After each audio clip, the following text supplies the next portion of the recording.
用微光照亮夜晚，用温暖温润心灵。亲爱的朋友们，欢迎来到微光夜读。傅宇有一位秘书，我们走到哪他就在哪。恋爱时他在，结婚时他在，度蜜月时他还在。这次不同的是，这次他在傅宇的床上。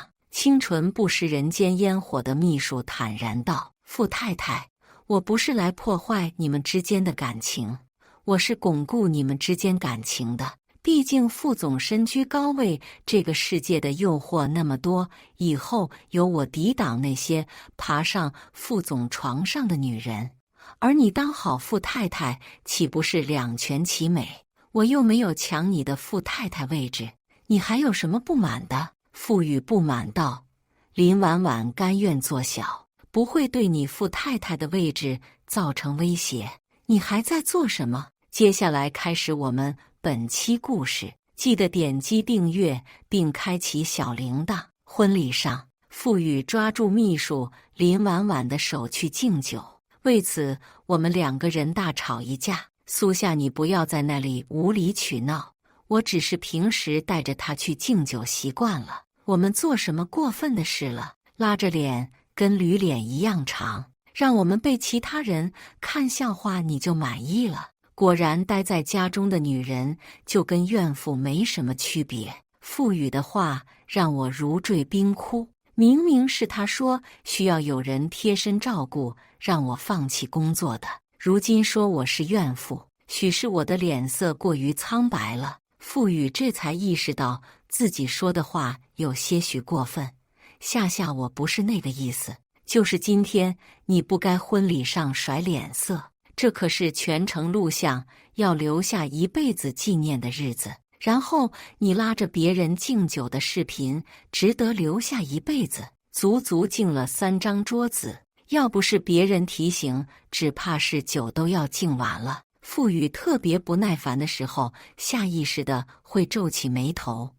我让婉婉给你道歉，总该行了吧？傅宇娴熟地拨通了林婉婉的电话，将手机举了过来。林婉婉那俏生生的声音传了过来：“夏姐，你别生气了，这件事情都怪我。平时我们2个人共同谈合作，同时一起敬酒都习惯了。”下意识的就共同端起了酒杯。夏姐这么大度，肯定不会跟我置气的，对不对？饭桌上的敬酒跟婚礼上的敬酒怎么可能一样？如同往常一样，好像我要介意的话，是我小肚鸡肠一样。林婉婉横在我们之间不是1、2天了。刚入职公司的时候，林婉婉没眼色，在我们约会的时候打电话。那时候傅宇很是不耐烦，骂他蠢得跟头猪一样。后来工作出错，傅宇便在我们约会看电影的时候，让他抱着文件跟我们到处跑。即便如此，傅宇也没有开除他。后来不管是我们之间的纪念日还是情人节，林婉婉总是能以各种各样的理由出现，当然借口都很充分。准备总裁夫人的礼物是他的职责，看着那精心准备的礼物，我也不好说什么。唯一变的可能就是以前傅宇直接打发他走了，时间久了他不但留下来，甚至我们吃烛光晚餐也要带他一个。也是那一次我们之间第1次吵架，为了哄我，傅宇在北城为我放了1夜的烟花，包下了整个游乐园，亲手做我喜欢的章鱼小丸子，然后跟我求了婚，说以后私下坚决不会见林婉婉，永远不会为了她再吵架，她就是一个秘书罢了。直到婚礼现场，傅宇过于娴熟地拉过她的手，傅宇跟我冷战了。父母率先给我打了电话：“苏夏，傅宇娶你穷酸女我没意见啊，但他一个大总裁，每天有多忙你不知道吗？他工作身边多的是女人，你难道让傅宇将那些女人都开了吗？或者你有什么实质性的证据摆在我面前，我去收拾傅宇？我确实拿不出证据，但却像踩到了屎一样恶心人。也不管我如何想，拿好已经炖好的排骨汤，让我给傅宇送过去，维护一下形象。等我去的时候，傅宇已经不在办公室了。偌大的食堂，林婉婉跟傅宇2个人面对面坐着，2个人有说有笑，明明就是公司里面的普通原餐，2个人你夹给我，我夹给你，就差用同一副饭碗吃饭了。以前我和傅宇的朋友们一起吃过饭，跟在家的习惯一样，他夹不到的菜，我会主动夹菜给傅宇吃。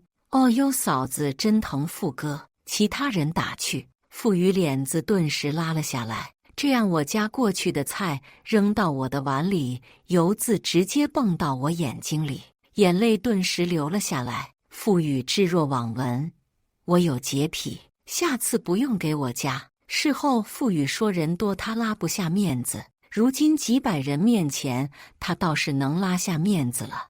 我将排骨汤砸在傅宇面前，妈打电话让我拿来的。傅宇自己认为自己没错，不想低头，所以让本来就不喜欢我的父母开口。可是没想到我直接说出来，脸色逐渐变得难看。林婉婉贴心的起身，夏姐你来了，你不嫌弃的话，一起吃点吧。我扫了一眼，都挑进林婉婉碗里的脆骨。平时傅宇爱吃，我都是挑给他吃的。我学着当初傅宇的口吻道：我有洁癖。傅宇本就变得难看的脸逐渐愤怒，婉婉不用管他，他爱吃不吃，怎么我用你对我的方式对待你，你怎么就受不了？傅宇直接将排骨汤扔进垃圾桶。苏夏，你要不是诚心来要求和好的，就滚回去。林婉婉惊呼：夏姐亲手熬的排骨汤你就这么扔了？辛苦熬制出来的可是人家的一番心意呀。傅宇不以为意，反正他在家也没事干，就熬个排骨汤，辛苦什么？保姆熬的爱喝不喝不喝拉倒。我把袋子一并扔了，转身就走了。临走时还能听到林婉婉说道：你这样惹夏姐生气，她该不理你了。傅宇不屑，用不上1小时，眼巴巴的又贴上来了，不用理他。回去我便开始收拾行李，不知道什么时候我已经变得泪流满面。从校园到婚纱，我们之间的感情一直很稳定。父母在婚之前闹得很难看，两边家庭都闹掰了，最终就是都愿意出抚养费，养我不可能。那时我心情不好，独来独往，大家却觉得父母都不要我，看起来又如此阴沉，肯定是我性格有问题。体育课上要2个人配合，每当这个时候，我宁可让其他的老师占用体育课，也不想一个人站在原地像个小丑。面对体育老师的催促，我只感觉如芒在刺。那时是傅宇对我伸出了手：同学，和我一组好吗？从那一天起，傅宇对我好了10年，如今他的好都给了别人，我直接搬走了。走出去才发现，我应该去哪呢？傅宇应该知道我无处可去，所以才可以十分笃定地说了一句话：越了解你的人知道扎你哪最疼。在小雨变成暴雨之前，我站在大门前，刚要按门铃，就见一位身着米白色毛衣的青春男大打开门。对不起，我走错了。对方不确定道：菠菜大大。我惊愕：青春男大编辑，你还真是男大。虽然放弃了工作，但是我并没有放弃自己，捡起了曾经写作的爱好，可以说赚得比我曾经的工资还要高。他是负责我的编辑，青春男大，性别那一栏写的女。看着我大包小裹的窝囊样挑眉，这离家出走了，带的挺全，锅碗瓢盆全上了。我略微尴尬，没想到你是男的。等雨停了，我就离开，你就住这呗，反正这就我一个人。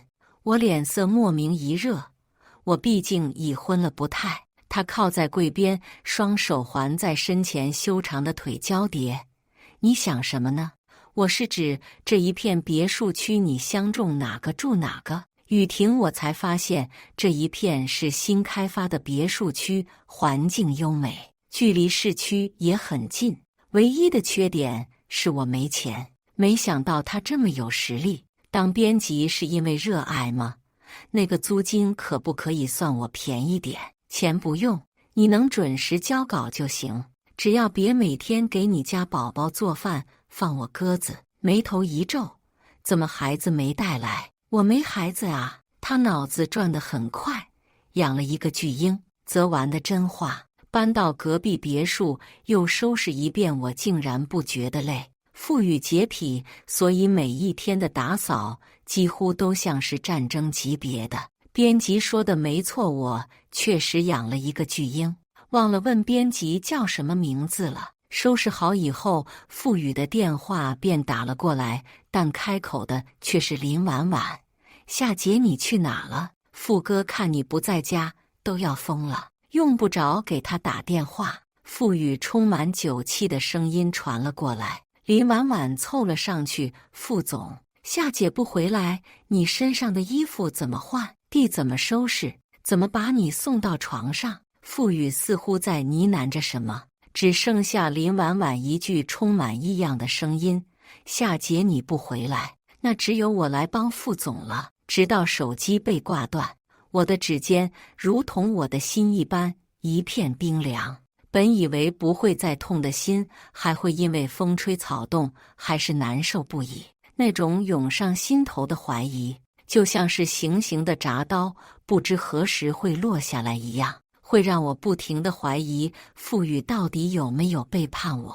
每一天每一夜如此折磨，然后自我消化。第二天，富裕就找上门来，满脸的恐慌。这让我想起第一次我离开家。因为失望和压抑，也没有吵架，就离开了，去了酒店住了3天。当时富裕心疼地说：你去哪了？这3天我吃不好睡不好，怎么都找不到你，我很担心你好不好。当时我信了，还很心疼富裕没吃好睡好，最终割了编辑，给他搞了一顿大餐。原来他真的着急是能找到我的，当初压根就没打算找我。夏，昨天婉婉只是送我回来，我们之间没什么，你不要想太多。林婉婉一如既往地举起双手，夏姐，昨天我们就是喝多了而已。我问你们了，既然没发生什么，干嘛那么激动？两个人的表情一噎，没错，就是这种尴尬，分明做了亏心事，又满口言辞凿凿。我真是恨极了这2个恶心的人！滚！我不想看到你们。富裕惊讶，随即宽慰道：夏，对不起，我错了。这些年你在家付出了很多，一直憋在家里，我知道你难过。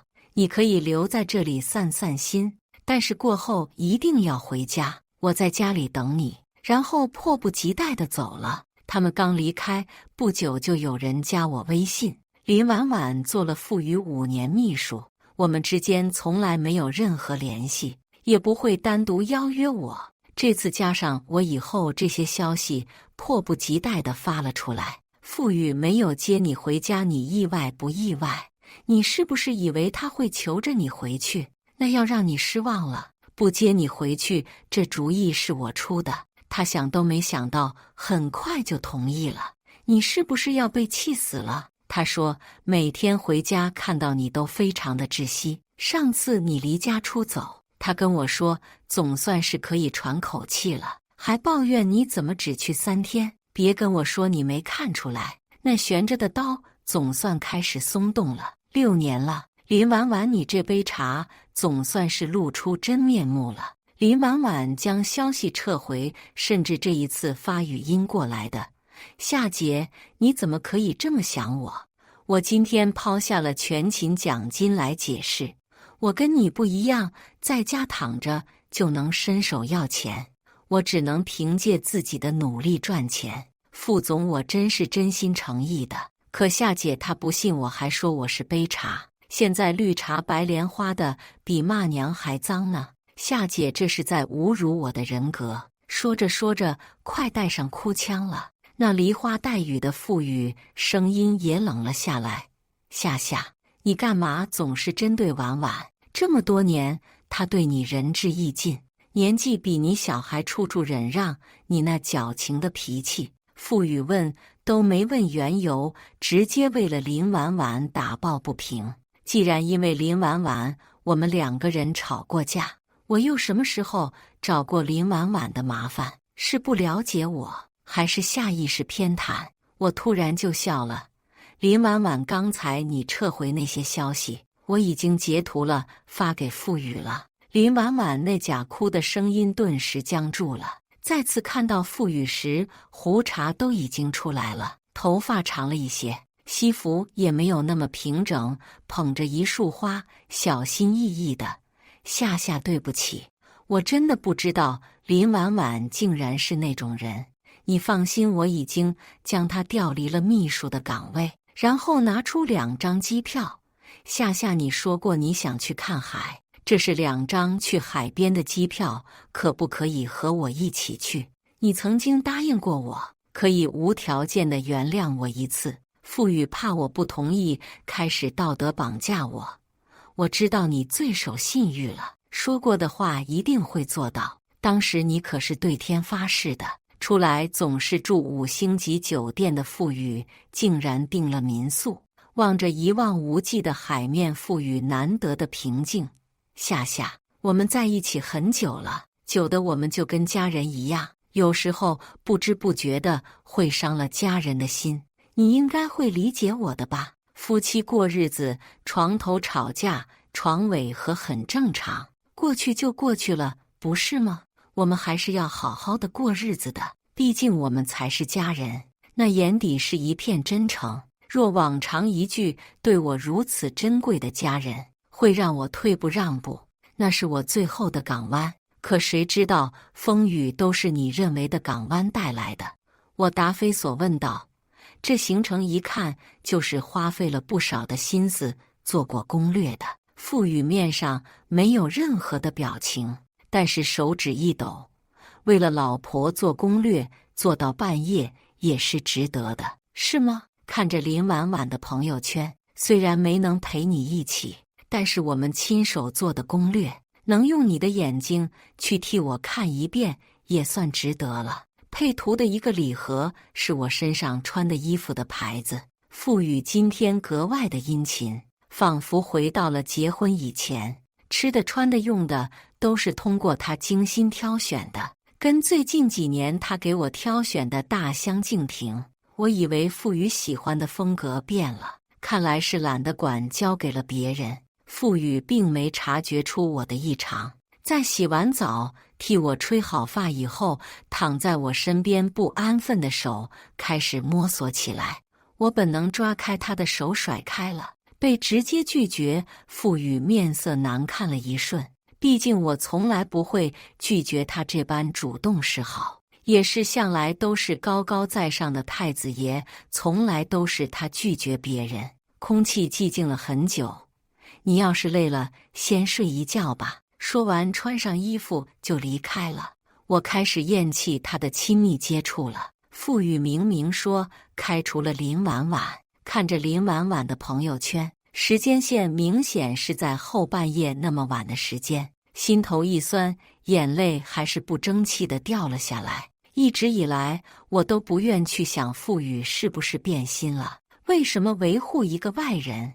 可傅宇每天晚上哪怕工作很晚，也会回家，从未在外面过夜，也没有传出来什么不好的风言风语。所以我一直安慰自己，至少傅宇他没出轨。可是躺下来就想起来他和林婉婉待到后半夜2点的样子，也或者林婉婉是半夜发的，那时候傅宇已经走了。可如今的我很难替傅宇找借口了。睡不着起身准备出去转一转，或许是淡季吧，也看不到其他人，只有一个大大的落地窗房间，还有光亮。当初进来的时候我还想要这个房间，但傅宇说这间被人定了，只能作罢。想着不要在人家的窗前乱晃了，就往回走。万一非礼勿视不好了。可是人越不想看到什么，越能看到，哪怕余光也让我整条腿僵在原地。我难以置信地看向落地窗内，暧昧的灯光下，一男一女。看到这件事情，我应该是避开的。可是不知道为什么那个男的那么像傅宇。后来我发现，不是看起来像，那个人就是傅宇。翻滚中，傅宇只要抬头就能发现我站在那里，但傅宇没有沉溺其中，甚至还是林婉婉率先发现的。夏姐，我不知道自己是什么表情，也很难做出什么表情。我都住不上的高级客房，是他准备给秘书的，不是小三的。我只知道天崩地裂一瞬间，我的所有希望和我的所有对家的向往，如同父母离婚那天，因为我18岁不需要监护人以后，毫不犹豫转身，觉得全身轻松的两人一样。我知道我再次被抛弃了。两个人说了很多，见我不为所动。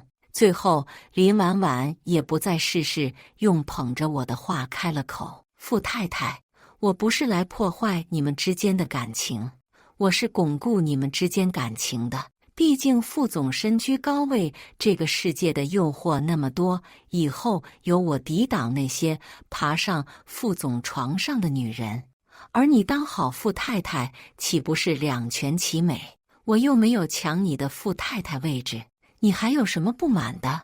我简直不敢相信会有这种言论，不亚于砸入水面的石子。视线扫过傅宇，傅宇非但没觉得有问题，甚至道：林婉婉甘愿做小，不会对你傅太太的位置造成威胁。你还在做什么？他在外面帮衬着我，家里有你，互相和谐一点不好吗？身居我这个位置，哪个男人身边不是女人无数？还有谁能做到我这样一心一意洁身自好的？你找出来一个我看看。眼前将包养小三说得理直气壮的男人，还是当初那个指责我父母劈腿枉为人的傅宇，真的是同一个人吗？是傅宇变了，还是原本就是这种人？10年了，我竟然看不清一个人的真面目。我看不到，也不想看。我只知道结婚时你答应过我，如若你出轨，我是绝对不会原谅你的。林婉婉嗤笑一声，仿佛嘲笑我幼稚一般，拿傅总当普通人呢。下一秒，我坚定地说道：傅宇，我要跟你离婚。无数个日日夜夜，哪怕离开家时，总有一种无形的压力压着我喘不上气，因为我知道事情没有解决。说出这句话以后，我反倒觉得前所未有的轻松。傅宇终是难以置信地盯着我，眸色越来越沉。苏夏，你知道你在说什么吗？你竟然将离婚2个字轻易地说出口。你所谓的爱情就这么轻贱吗？爱情？我神色前所未有的凌厉。躺在别的女人怀里的人，有什么资格侮辱这2个字？你配吗？傅宇慌了一瞬。上一次我露出这样的神色以后，连结婚我都没有让他们踏进来，半步彻底的决裂了。可是我那么爱他，他不相信我能不要他，所以做出他认为最大的让步。夏夏，你要是不满意的话，我可以将林婉婉送到你看不到的地方。他第一次都是给了我，如此干干净净，我也不能负了他。可你跟我时间最长，到底是不一样的。我还是一如既往的将你放在第1位，不好吗？过日子非要算得那么清楚，大家都累。别来恶心我。你不会指望你上了别人的床以后，我还能要你？家里红旗不倒，外面彩礼飘飘，出轨男的劣根性，你真是让我感觉到恶心。我眼中的嫌恶过于明显，傅宇愤怒达到了顶点。结婚5年到现在都没生出个继承人，家里的人都忍你好久，我替你背负了多少，你视而不见，就揪着我那一点错误不放。冷笑一声，反正也生不出来，离婚你就净身出户，我给你提供的那些东西你一样都不许拿走，因为他们都幸福。我说不再属于你，那便不属于你。那些当过富商小三的人都戒不掉富裕的生活，过惯了富太太的生活，苏夏能忍受得了。富裕不信，但他没有想到我竟然毫不犹豫地同意了。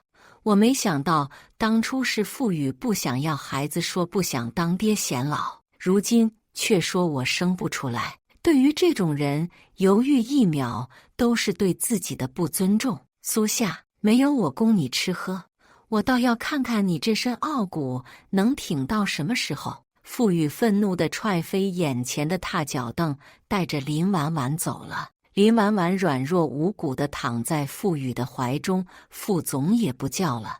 傅哥哥，承包民宿的房费也没缴呢，卡也断干净了，这么偏僻的地方，夏姐姐该怎么回去啊？这里可是非常非常偏远的。傅宇哼了一声，没有你半分的容人之度，活该受罪。让他多吃点苦头，就知道在我身边过的是什么好日子了。省得不知好歹，以为钱是大风刮来的，故意说给我听，以后两个人就离开了。第二天等我灰头土脸地赶去民政局时，傅宇站在那里看着，表情已经很不耐烦了。知不知道，对于一个总裁来说，时间非常的宝贵。你迟到了足足1分钟，苏夏不想离婚你就说，我立马甩给他一张卡，10万块我自己的钱买你1分钟，立马申请离婚。傅宇拳头握紧手背的青筋暴露出来。苏夏，我给你最后一次机会，收回你之前说的所有话，不然等你离开将受到我全面的封杀。毕竟在我这里可容不下背叛者，你也不能例外。即便是看清了这个家伙的真面目，还是被他的无耻震惊了一瞬。昔日陪伴多年的人竟不给对方活路，也幸亏我是写作的，打死傅瑜也猜不到。昨天徒步走了5公里，坐3轮车、面包车、大巴、城市公交，风尘仆仆地赶了一路，只庆幸自己再辛苦还是赶上了。从未有这么迫切想要离婚的心。林婉婉还真是找了一个好地方，让人深刻反省曾经的恩情像一束光，自我绑架有多么的脑残，甚至可以怀疑昨天那一场戏就是林婉婉安排的。1个月的冷静期，希望傅少别忘了我的时间也很宝贵。当然1个月傅宇准时到了，还故意带着林婉婉。林婉婉故意在我面前晃来晃去的，我这才发现她的小腹已经微微的隆起了。看来2个人苟且的时间比我想象之中还要早。每天都回家有什么用？买个烟的功夫都能抽空上个床。每天跟我说忙的厕所都上不上，女人倒是上得挺快的。林婉婉挽着傅宇，笑颜如花。曾经林婉婉是顶着纯洁乖巧校花头衔进入公司的，5年保持这样的人设，如今3里3气的，夏姐羡慕吗？这可是3胞胎，傅哥哥可是勇猛得很，看来还是姐姐不太行，怀不上。不过还是感谢姐姐的让位。傅宇上下打量我一圈，一副了然的神色，连今年当季的新款都穿不上了。偷摸拿走的那些东西卖了也花得差不多了吧？若你低下头跟我认个错，意识到你是错误的，等林婉婉的孩子生下来，过继在你名下，你还是高高在上的富太太。看来这段时间没有收到我去应聘工作、吃闭门羹的消息，认为我是拿走了曾经他给我的东西过日子。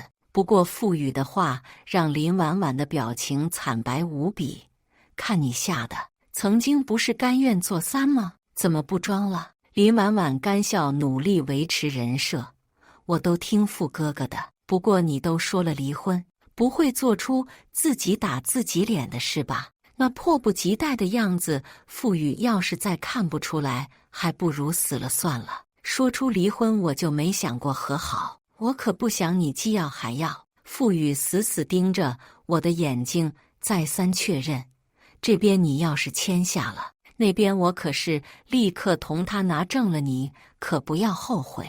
一听他这么说，我飞快的签名，生怕他反悔一般，像是赌气一般。傅宇立刻拉着林婉婉拿证，在我面前各种炫耀。看到我没有任何情绪的表情，连崩溃都不存在以后，傅宇拉着脸，忘记林婉婉还在身后，直接走人了。林婉婉卑微的在后面追，本以为我们之间的故事到此结束了，没想到狗血的事情伴随林婉婉生产才开始。林婉婉生产的前一天，我收到了一个陌生人的消息，很明显这个人就是傅宇。林婉婉跟我结婚又生子的消息被我封锁下来。你要是这个时候来医院了，这3个孩子的母亲就是你，我就说是你生的，傅太太也还是你的。分开这段时间，你应该很想我。平时我若晚一点回家，你都要唠叨很久。这一次后面还说了什么？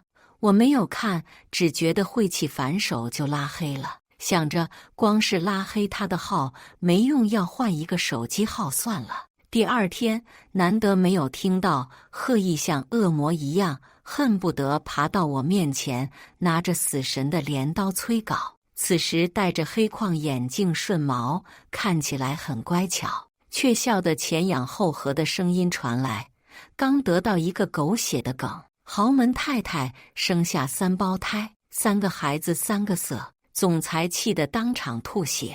3胞胎林婉婉也是3胞胎，我和贺毅都是宅男宅女。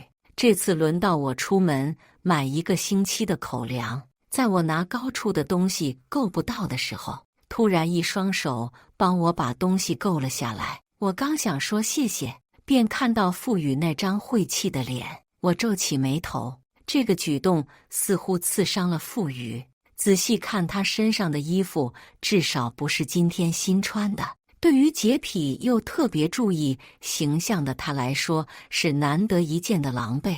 夏，我们不闹了，我们重新开始好不好？傅少，我记得我们之间不是分手，是离婚，而且你还另娶了，孩子都生出来了吧？说完我才反应过来，根据昨天贺毅说，林婉婉的孩子已经生下来了。初为人父的男人应该高兴才是。当初嫌弃我不能生的时候，可是很在乎孩子的样子，没注意傅宇的表情。因为我看到了贺毅，怕买的东西比你高，南大特此来助你一臂之力。这中二一般的说辞令人汗颜，不过他的颜值却让周围人频频侧目。傅雨如看到奸夫一般指着贺毅，他是谁？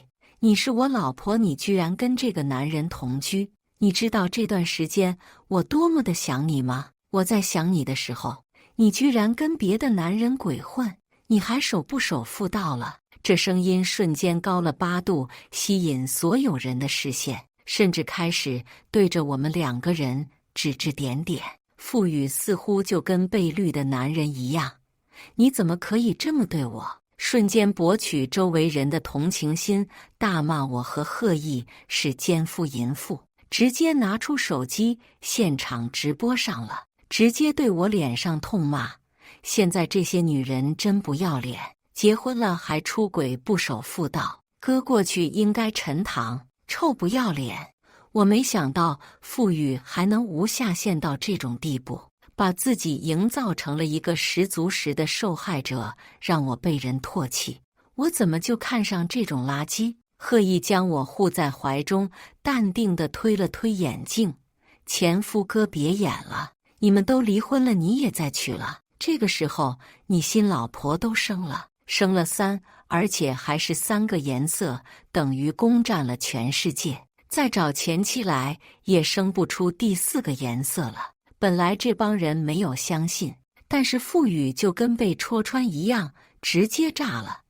那女人就是一个人尽可其的婊子，根本不配做富太太。说完就后悔了，傅宇居然自爆了。再结合今天上午爆出来的豪门夫人的大瓜，瞬间对上号了。刚才围着我指指点点的那些人，兴奋地拿起手机开始拍了起来。天哪！原来三胞胎生了3个颜色，被绿的豪门总裁是你啊！快点拍，这可是大新闻，我要上热门。傅宇慌乱之中还不忘记狠狠地瞪了我们一眼，狼狈不堪的就跟过街老鼠一样跑了。这事是真的假的？我今天特意搜了一下，并没有。我再一看手机，居然真有这个新闻，花了点软妹币买上去了。当然，消息是我自己挖的。揉了揉我的脑袋，想还恩情的话，今天10000字才能截稿。这个瓜瞬间不香了。但是我还特意的拎着各种绿色的水果去看了林婉婉，再也没有之前的意气风发，一张脸又黄又干的，显然是刚哭过。看到我以后，偷偷擦干了眼泪，骄傲地抬起下巴。苏夏看到我生了3胞胎，又坐稳富太太的位置，终于急了吧？我告诉你，你没机会抢回这个位置了。别说我不跟你抢了，换成任何女人也不敢跟你抢啊！林婉婉还以为我怕了，来不及得意，就听见我说下一句：毕竟5颜6色的孩子，谁愿意当他们的后妈？孩子没错妈，可就不一定了。谁当谁遗臭万年。林婉婉惊恐地瞪大眸子，你怎么知道？傅哥哥不可能告诉你，不止我知道，整个网上都知道了，只需要给大家一个突破口。别说傅与林婉婉都被扒得一干二净，当初林婉婉在学校里出了7、8个对象的事都扒了出来，傅与第一时间冲进来就是破口大骂。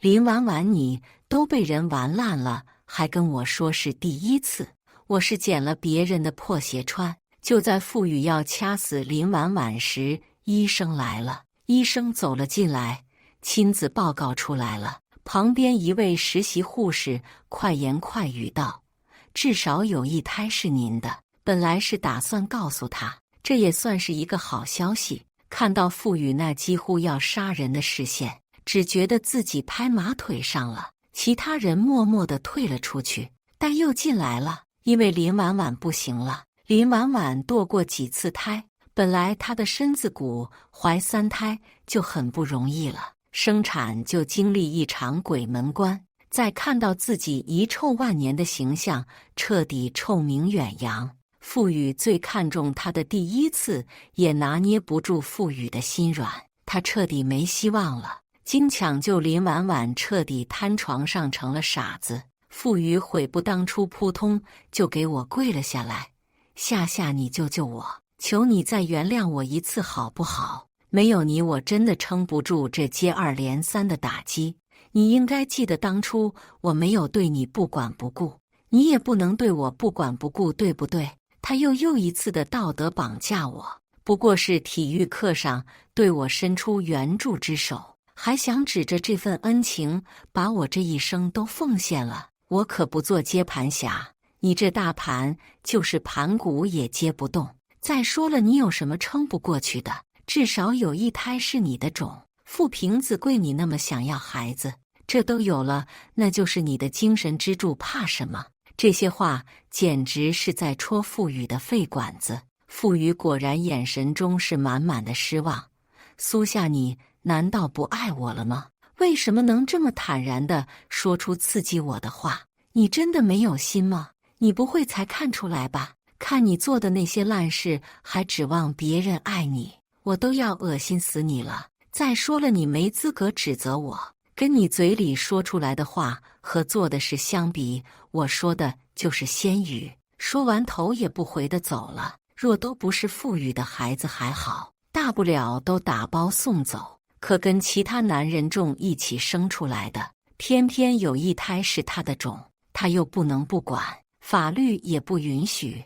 走到哪里都能感受到大家那种看他笑话的视线，背地里更是毫不避讳地骂他绿毛龟，而且伴随着这个孩子长大，一直到他死，都会背着这个笑话一辈子。傅宇最在乎的就是自己的脸面，这辈子算是再也抬不起头，他怎能甘心？撑不住时，到处打听我的位置，也不知道抱着怎样的心思，但这一次无论如何也找不到我了。直到某一天，傅宇抱着这个孩子直接跳楼了。当然，贺毅这个隐藏八卦给我播报的，看后我愣了。贺毅挑眉道：“该不会你心疼了吧？”我是在想，人结婚以后的嘴脸就跟开盲盒一样，吓人的很。而且我是非求我这辈子算是戒了婚姻这个赌局。仔细想想，傅宇从结婚以后就逐渐开始变了，一点一点在面目全非，只是身在其中我没有看出来罢了。有这个结局，算他活该。贺毅莫名顿了一下，最后道：“正好我也是不婚一族，又不喜欢赌。”我眼神一亮，像是找到组织。那这么说，你可以收留我一辈子了？别怪我，谁让周边的房子都卖了，我没地去了，这是你应得的。贺毅抬头，修长的手指捏着我的脸颊，苏夏，你的脸皮真是越来越厚了。我嘿嘿一笑，反正我们都不结婚搭伙过日子多好，互相有照应，死了也有人替我收尸了。贺毅帅气一笑，想得美，你虽比我大，但男人的寿命比女的短一些。顿了一下，眸光幽深地看向我，同年同月死，谁也别想早一步。感谢大家的观看，欢迎大家在下方评论区讨论。如果你喜欢这类故事，记得点击订阅微光夜读，并分享给更多的人，这会对我帮助很大。再次感谢大家的观看。